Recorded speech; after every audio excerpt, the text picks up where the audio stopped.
Bismillahirrahmanirrahim. Assalamualaikum warahmatullahi wabarakatuh. Alhamdulillah wassalatu wassalamu ala Rasulillah wa ala alihi wa sahbihi wa man walah wa ba'd.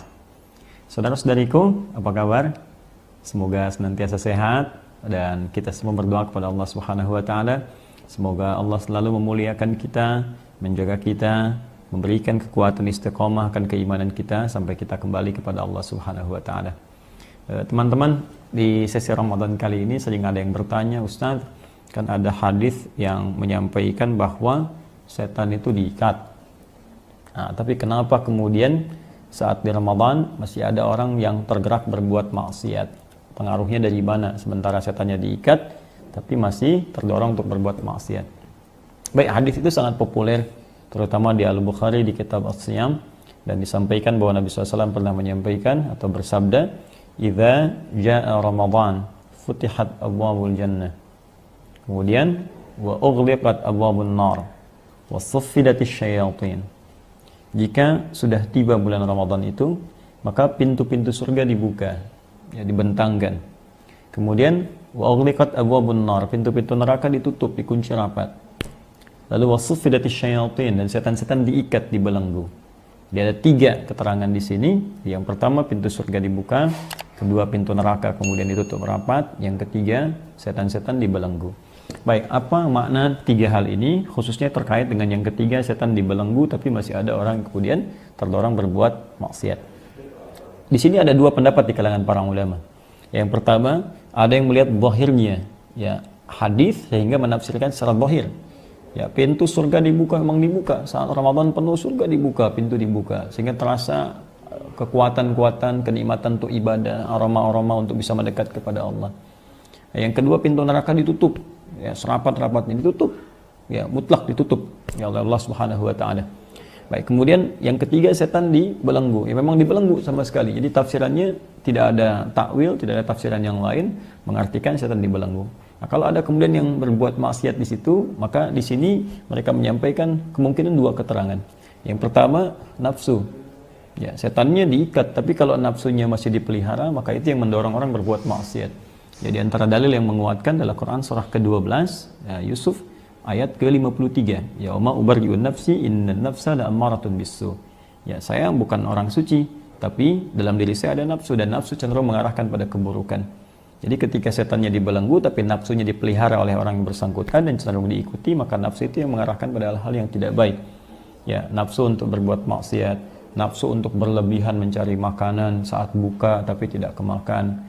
Ya, nafsu untuk mengumpulkan makanan saat sahur sehingga saat dikumpulkan dimakan habis, ketinggalan sholat subuh, terlambat, bangun kesiangan. Itu nafsu yang diikuti.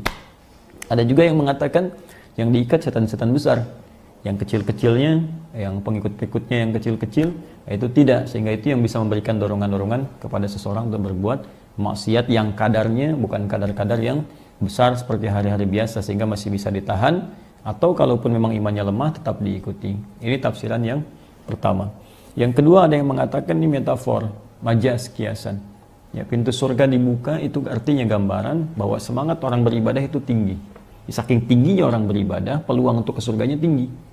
Ya, peluang ke surganya tinggi. Orang kan sekarang saat Ramadan, Masya Allah, jangankan salat fardu yang sunnah dikejar-kejar, tarawih dikejar. Bahkan sekarang orang ketinggalan sunnah aja gelisah.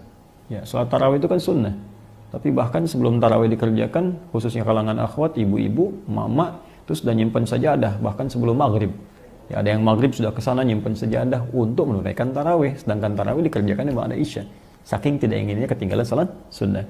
Ba'da tarawih, ada yang khataman Quran, bahkan pagi-pagi khataman Quran. Hal-hal ini kan jarang dikerjakan di hari-hari biasa.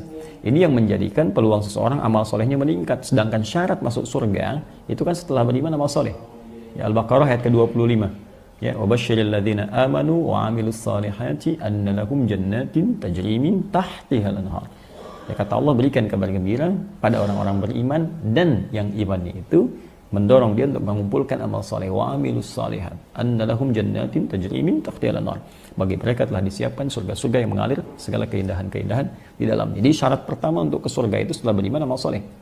Nah, karena itu ketika seorang mengumpulkan amal saleh di bulan Ramadan, rajin baca Quran, rajin sedekah, rajin salat sunnah, seakan-akan peluang ke surganya tinggi sehingga pintu surga terbuka untuknya.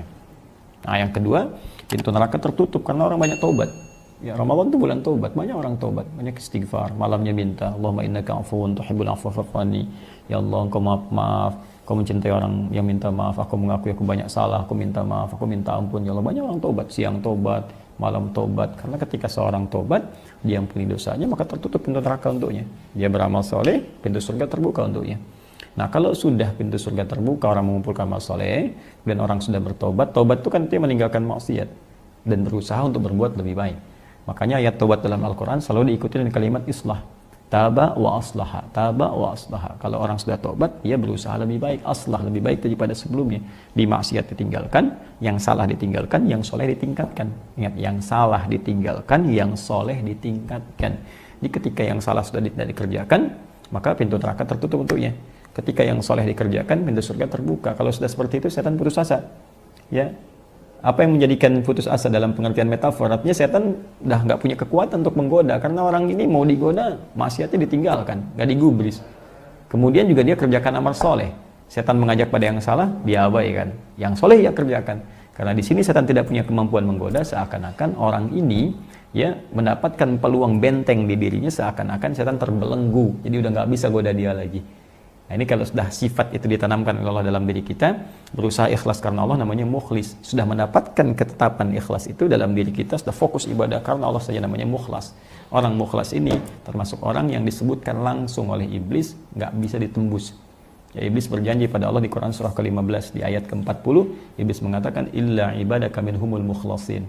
Ya, aku akan goda semua manusia.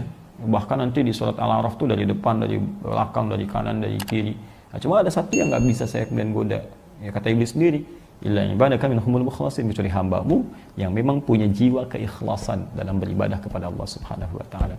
Nah, terlepas dari dua tafsiran tadi, apakah setannya kemudian dalam artian dibelenggu, benar-benar dibelenggu, yang diikuti adalah nafsu atau setan kecil, atau yang kedua maknanya metafor, majas, bahwa kitanya yang menguatkan diri sehingga setan tak mampu. Terlepas dari mana itu semua, intinya adalah kembali kepada diri kita.